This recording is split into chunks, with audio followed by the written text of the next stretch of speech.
ஓம் பிரபன்ன பாரிஜாதாய தோத்ரவேத்ரைகபாணயே ஞானமுத்ராய கிருஷ்ணாய கீதாமிருததுஹே நமஹ.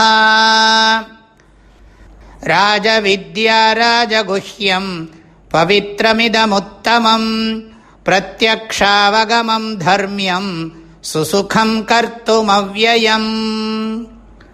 Bhagavan Shri Krishna, in continuation of the previous shloka, elaborates the greatness of the subject matter of this chapter in further detail. It is only to create an interest in the Shishya's mind to learn all this. In Adi Shankara's words, Shishya Buddhi Prarochanartham, knowing its greatness will motivate the Shishya to learn more on the topic. The title of this chapter, Rajavidya Rajaguhyam, occurs in this shloka. Rajavidya means Brahmajnanam. This is the king of all learning. It illumines the knowledge greatly.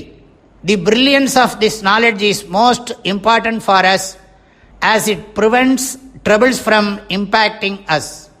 This is the education that enhances the brilliance of our knowledge. Rajavidya is another name for Atmajnanam or Brahmajnanam. Rajaguhyam means that which needs to be protected. It is to be studied with a lot of devotion and deep faith.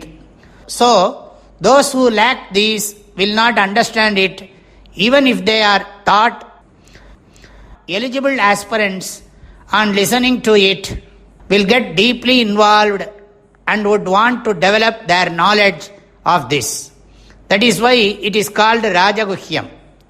So, Guhyam means that which is to be protected, that which will not be understood by those unqualified people, and that which can be taught only to the eligible aspirant. Pavitram, that which removes guilt completely. There is no one who has not committed mistakes, but it is important for us to correct ourselves and our way of thinking. Those who desire peace of mind would consciously prevent themselves from any wrongdoing and would indulge in good deeds every single day. That way they will enjoy peace of mind. But because of their attachment with their mind, they regret their mistakes. This is fair. But Rajavidya is capable of even removing this guilt. Sometimes we feel proud about things that we have achieved or done. We may also feel guilty about some mistakes that have happened. This knowledge is capable of removing such a guilt.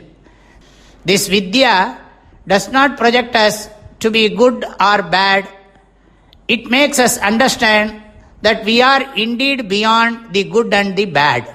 So, this is Pavitram, which is the superior amongst all that purifies. Idam Pavitram Uttamam Pavitram.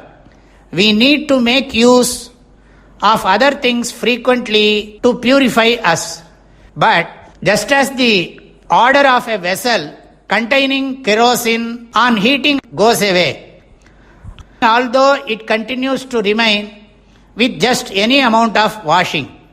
Similarly, other practices, even if they are followed regularly, still they would not wipe off all the bad vasanas completely. Whereas this knowledge has the capacity to uproot our attachment with the good and the bad vasanas. So, it is Uttamam Pavitram. It is the highest level of purification. It has the power to dissolve the Punya Papas accumulated over several births. Bhagavan Shri Krishna has enlisted 7 features of this knowledge and praised this knowledge. Uttamam Jnanam, Pavitram Jnanam, Pratyaksha Avagamam Jnanam, Dharmyam Jnanam, Kartum Susukham Jnanam, Avyayam Jnanam. This is called Rajavidya and Rajaguhyam. We have analyzed Uttamam Jnanam, Pavitram Jnanam.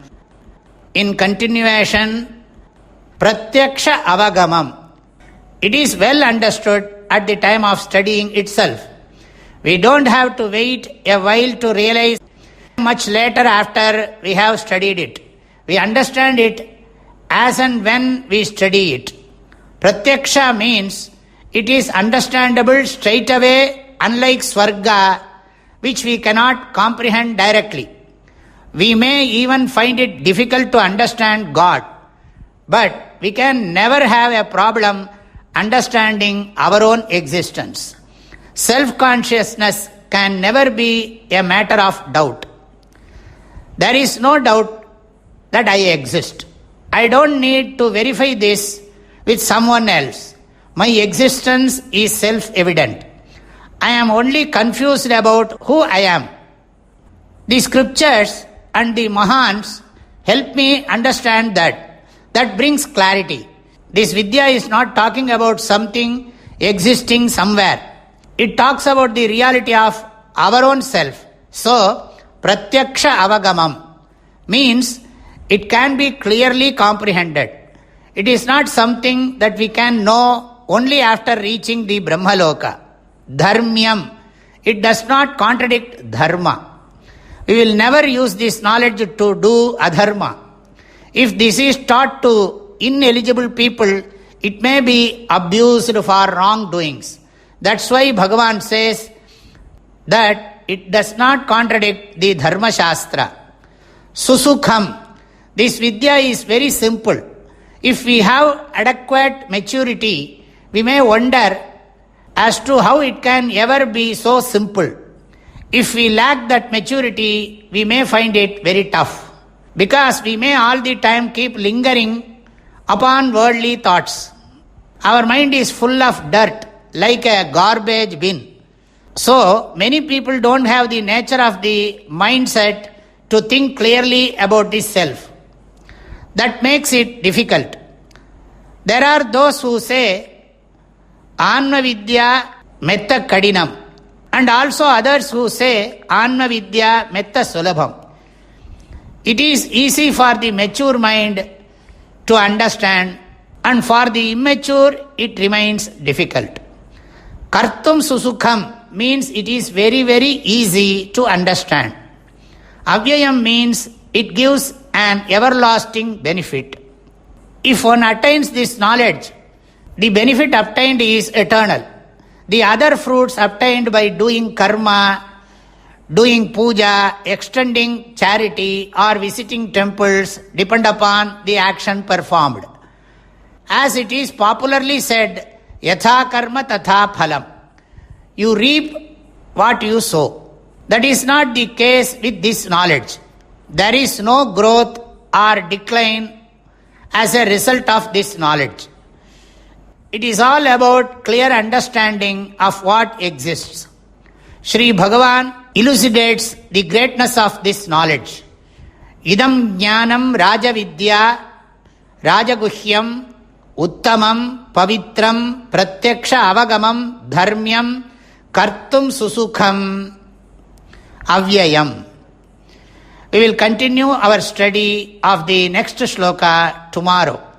Raja Vidya Raja Guhyam Pavitramidam Uttamam Pratyakshaavagamam Dharmyam Susukham Kartum Avyayam. My prayerful blessings and best wishes to all of you. Hari Om.